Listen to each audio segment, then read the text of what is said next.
Assalamu alaikum class. I hope you all are doing well. Today I am going to record this lesson for the inter class of Fiddle Board. And dear students, as we are having our first week, so there are certain topics which are to be covered in our first week. So in previous lecture we talked about the love sermon of the Holy Prophet Muhammad, peace be upon him. So to keep that lecture in mind, we are proceeding the same, lecture or the lectures of same week in this slide. So the outline of this lecture is before you. For example, this is our first week from 29th of June till uh, 3rd or 4th of July. So in these days, we will have to cover these 4 outlines as well. And I hope that you would do your work wonderfully. So let's begin with the first outline. I would read that it is about writing skills. And I hope that the students of Inter-Federal Board, they are very much familiarized about the direct and indirect speech. But here in this slide, you would find a certain rules regarding the direct and indirect speech or narration. Okay. Number 2 is phrasal verbs. Now, dear students, the in bracket I have written the idea that on daily basis from any source like handbook, internet etcetera आपको phrasal verb daily basis पे याद करने होंगे and this is the job of students to be done. ठीक है, previous classes में I mean previous session में भी मैं ये करता आया, हमारे स्टूडेंट्स हम साथ थे कि बच्चे डेली बेसिस पे फ्रेजल वर्ब याद करते थे। तो ये आपके लिए मैं सजेस्ट करूंगा कि आपके पास जो इंटर की बुक है, आपकी इंग्लिश की बुक है, उसमें हर लेसन के पीछे वर्ड्स लिखे हुए हैं। एक तो वोकेबुलरी सिंपल और दूसरे फ्रेजल वर्ब्स भी हैं वहां पे। आप वो याद करेंगे ताकि आपके कुछ 4, 5 या 3 या 2 एमसीक्यूज आते हैं फाइनल पेपर में, वो आपके वहां से कवर हो जाएंगे। उसके अलावा आप अगर फ्रेजल वर्ब इंटरनेट से या कहीं और सोर्स से पढ़ना चाहें तो भी वेल एंड गुड। तो ये नंबर 2 हो गया फ्रेजल वर्ब, ये आपकी डेली बेसिस पे जॉब होगी, आप इसको याद करेंगे। Okay, number 3, reading and understanding the character of our role model prophet Muhammad सल्लल्लाहु अलैहि वसल्लम। अच्छा, ये भी हमें पढ़ना होगा और आगे चल के मैं आपको बता दूंगा इसको कैसे डील करना है। और नंबर 4 आउटलाइन है हमारे लेक्चर की, rights of women and gender equality at international level. तो इसको मैं आगे चल के आपको बताऊंगा कि how to do with it.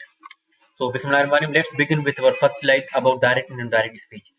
There is no any hard and fast rule, dear students. You can read this slide and then come up with the idea that whether you have got this or not. I would just briefly give you the hint.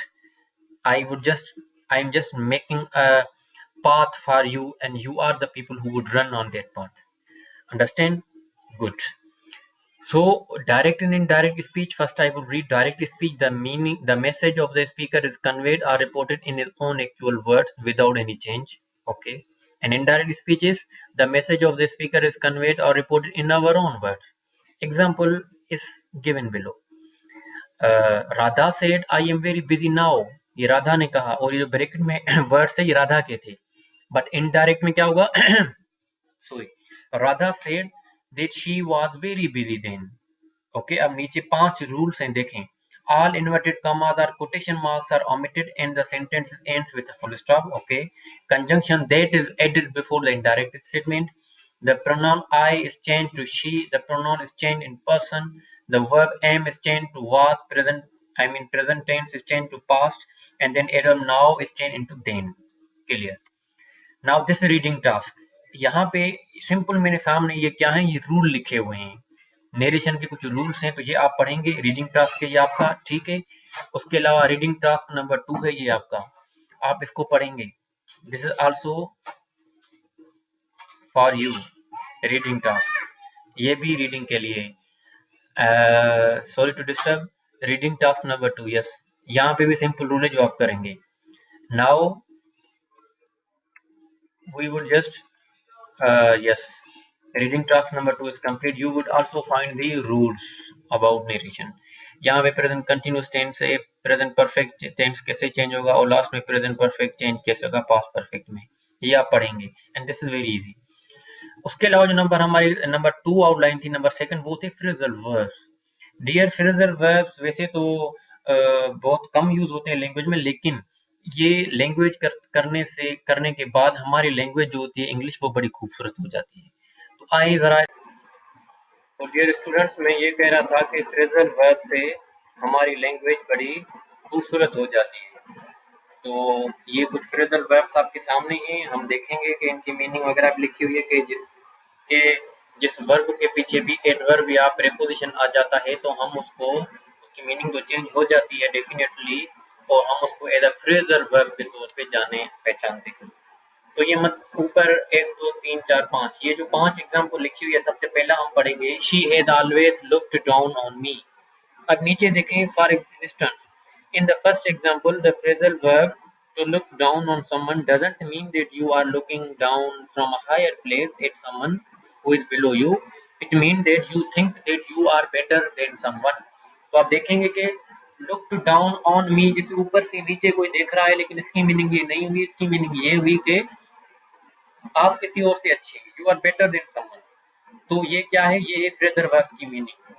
अच्छा, अब ये देखें, ये हैं 5 phrasal verb जो मैंने आपको as a homework के तौर पे दिए हैं, phrasal verb to be memorize. वैसे तो बहुत है फ्रेजल वर्ब, डिक्शनरी आप भरी पड़ी है, लेकिन एटलीस्ट हम इंटर लेवल तक, कॉलेज लेवल तक इतनी हमें आनी चाहिए कि हम अच्छे से पैराग्राफ को लिख सकें, और प्लस में एमसीक्यू में अगर 1 2 वर्ड आ जाए उनकी मीनिंग हम लिख सकें।